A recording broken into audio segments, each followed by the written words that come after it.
It is good. It is good to be back in Pennsylvania. It is good to be back in Pittsburgh. There are a lot of Americans who are still struggling out there. They're still striving to make life better for themselves, for their families, and for their kids.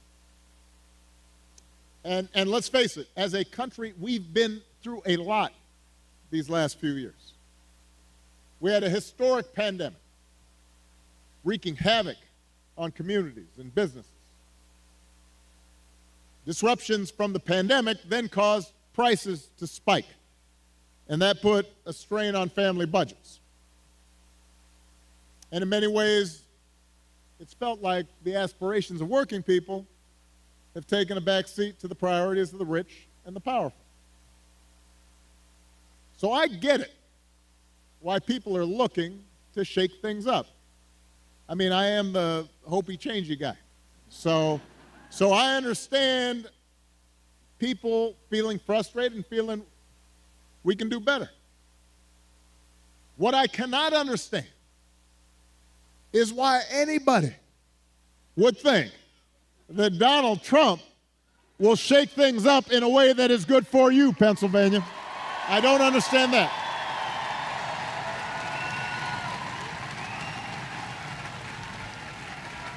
Because there is absolutely no evidence that this man thinks about anybody but himself. I've said it before. Donald Trump is a 78-year-old billionaire who has not stopped whining about his problems since he rode down his golden escalator 9 years ago. You've got the tweets in all caps, the ranting and the raving about crazy conspiracy theories. You got the 2-hour speeches, word salad, just, you know, it's like Fidel Castro. Just on and on. Constant attempts to sell you stuff. Who does that?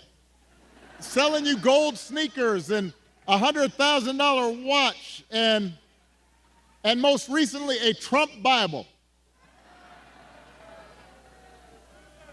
You know, he wants you to buy the Word of God, Donald Trump edition.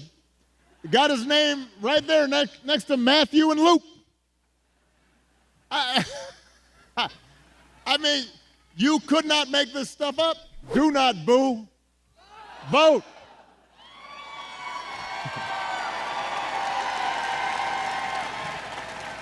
They can't hear your boos, but they can hear your votes.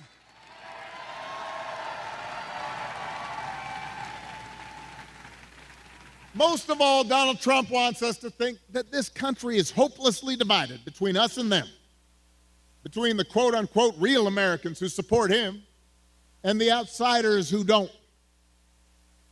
Because having people divided and angry, he figures boosts his chances of being elected. And he doesn't care who gets hurt.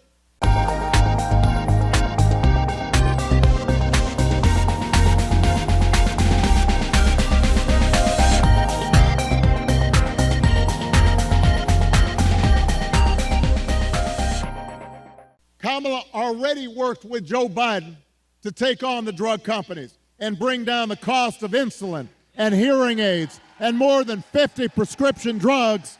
And as president, she will never stop working to limit out-of-pocket costs and protect your care. That's who Kamala is.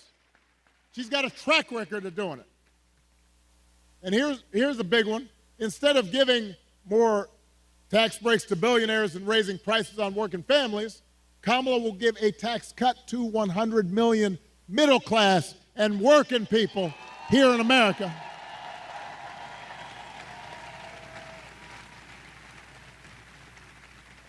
So, if you're a new parent, you could qualify for a $6,000 tax credit during the first year of your child's life. Because I don't have to tell a lot of you, raising kids is hard. And she wants to make it easier to afford stuff like a crib or a car seat or diapers. I remember buying diapers. I remember the first time I went in the store right after Malia was born. I was like, what?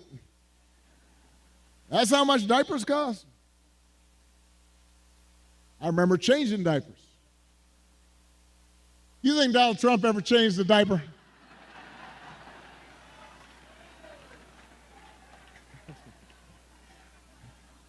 Yeah.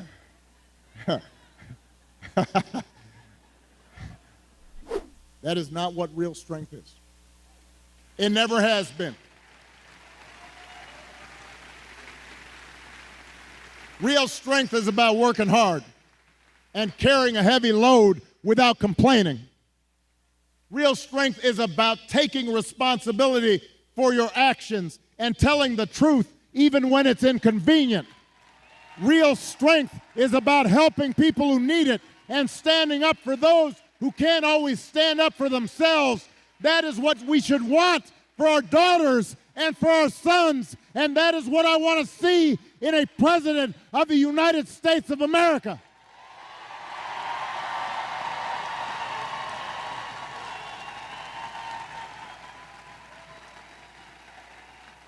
And the good news is that you have candidates to vote for in this election that demonstrate that kind of character, who know what real strength looks like, who will set a good example and do the right thing and leave this country better than they found it. So, Pennsylvania, that is the choice in this election. It's not just about policies that are on the ballot. It is about values, and it is about character. So whether this election is making you feel excited or scared or hopeful or frustrated or anything in between, do not just sit back and hope for the best. Get off your couch and vote. Put down your phone and vote. Grab your friends and family and vote. Vote for Kamala Harris as the next president of the United States. Vote for Tim Walz as the next Vice President of the United States. Vote for Bob Casey and this whole incredible Pennsylvania Democratic ticket. Help your friends and family members and neighbors and co-workers do the same, because if enough of us make our voices heard, we will leave no doubt about the election outcome. We'll leave no doubt about who we are and what America stands for. And together we'll keep building a country that's more fair and more equal and more just and more free. That is our task. That is our responsibility. Let's go do it. Thank you, Pittsburgh. Thank you, Pennsylvania. Let's go vote.